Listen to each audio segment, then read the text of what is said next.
अस्सलाम वालेकुम जनाब, कैसे मिजाज हैं आपके। दुआ है कि आप सब खैरियत से हों। आप देख रहे हैं ज़हीर इलेक्ट्रिक यूट्यूब चैनल और मेरा नाम ज़हीर है। आज हम एक सोलर सिस्टम इंस्टॉल कर रहे हैं जिसमें हमने एक लिथियम बैटरी का इस्तेमाल किया है। इस बैटरी को आपने अपने इन्वर्टर के साथ किस तरह कनेक्ट करना है, कौन सी पोर्ट किधर लगानी है, कौन से स्विच को किस पोजीशन के ऊपर रखना है, ये तमाम डिटेल मैं आपको इस वीडियो में बताने जा रहा हूं। तो वीडियो को आपने कंप्लीट देखना है। मैं उम्मीद करता हूं इस वीडियो को देखने के बाद यकीनन आपके इल्म में इजाफा होगा। तो यहाँ पर दोस्तों हमने जो इन्वर्टर इंस्टॉल किया है ये इन्वेरेक्स कंपनी का 12 किलोवाट का 3 फेज सोलर इन्वर्टर है। इसके साथ जो लिथियम बैटरी हमने इस्तेमाल की है ये पायलनटेक कंपनी की UP5000 है।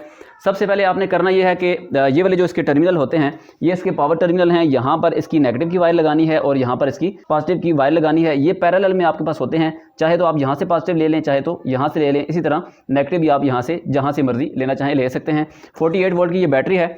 ये पावर टर्मिनल आपने यहाँ पे कनेक्ट करने हैं और इनको फिर मजीद आपने यहाँ से ब्रेकर के साथ कनेक्ट कर लेना है। ब्रेकर के अंदर कंट्रोल लेते हुए आप इसके इन्वर्टर तक 2 तारें जो हैं वो बैटरी की पहुँचा देते हैं। पॉजिटिव के ऊपर आप पॉजिटिव लगा देते हैं और नेगेटिव के ऊपर आप नेगेटिव लगा देते हैं। और ये जो वायर्स हैं इनको आपने थिम्बल की मदद से लगाना है। इसके बाद इसकी जो दूसरी वायर है इसको RJ45 केबल कहते हैं। ये कम्युनिकेशन के लिए यूज़ होती है। इसको आपने यहाँ पर BMS के ऊपर लगा देना है। फिर इस केबल का जो दूसरा सिरा होता है इसको बैटरी के इन 6 टर्मिनल्स के अंदर यहाँ पर आप देखें तो A/CAN लिखा हुआ है। यहाँ पर कैन के ऑप्शन के अंदर आपने इसको प्लग इन कर देना होता है। दूसरे नंबर के ऊपर आपने ये जो डिप स्विच है इसके जो 4 स्विचेस हैं, पोजीशन नंबर 1 को नीचे डाउन रखना होता है और 3 को ऊपर कर देना है। और फिर इसके बाद आपने इस बैटरी को ऑन करना है। ऑन करने के लिए आप ये जो पावर स्विच है इसको ऑन पोजीशन के ऊपर रखेंगे। साथ इसके जो रेड बटन है इसको आप 1 सेकंड के लिए प्रेस करके छोड़ देंगे तो ये हमारी बैटरी ऑन हो जाएगी। ऑन कर देने के बाद जनाब आपने आ जाना है इन्वर्टर की सेटिंग के अंदर। इसकी जो स्क्रीन है वो टच सिस्टम है। यहाँ पर आपने इसकी सेटिंग में जाना है और फिर बैटरी की सेटिंग में जाना है।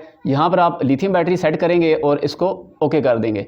ओके करने के बाद आपने एस्केप करना है। यहाँ पर आपको बैटरी की तमाम परसेंटेज समझ आ जाएगी कि अभी जो बैटरी हमारी है 57% चार्ज है। इसके ऊपर आप क्लिक करेंगे और यहाँ पर लिथियम BMS के ऊपर क्लिक कर देंगे। इस बैटरी की जो तमाम इन्फॉर्मेशन है आपको यहाँ पर नजर आ जाएगी। अगर ये इन्फॉर्मेशन आपको नजर ना आए तो ये समझ लें कि जो बैटरी की BMS सेटिंग है वो इस इन्वर्टर के साथ अभी भी सेट नहीं हुई। और अगर आपको ये इन्फॉर्मेशन यहाँ पर स्क्रीन के ऊपर मिल जाए तो इसका मतलब है कि आपकी बैटरी जो है वो इन्वर्टर के साथ कनेक्ट हो चुकी है। तो जनाब ये थी वीडियो जिसमें मैंने आपको लिथियम बैटरी को एक इन्वेरेक्स कंपनी के 12 किलोवाट 3 फेज सोलर इन्वर्टर के साथ कनेक्ट करने का जो प्रैक्टिकल तरीकाकार है वो बताया है। उम्मीद है आपको ये वीडियो काफ़ी पसंद आई होगी। अगर आपका कोई भी क्वेश्चन इस वीडियो से रिलेटेड हो तो आप कमेंट बॉक्स में कमेंट कर सकते हैं। मिलते हैं दोबारा किसी और नई वीडियो नए टॉपिक के साथ। तब तक रखिएगा अपना और अपने प्यारों का बहुत सारा ख्याल।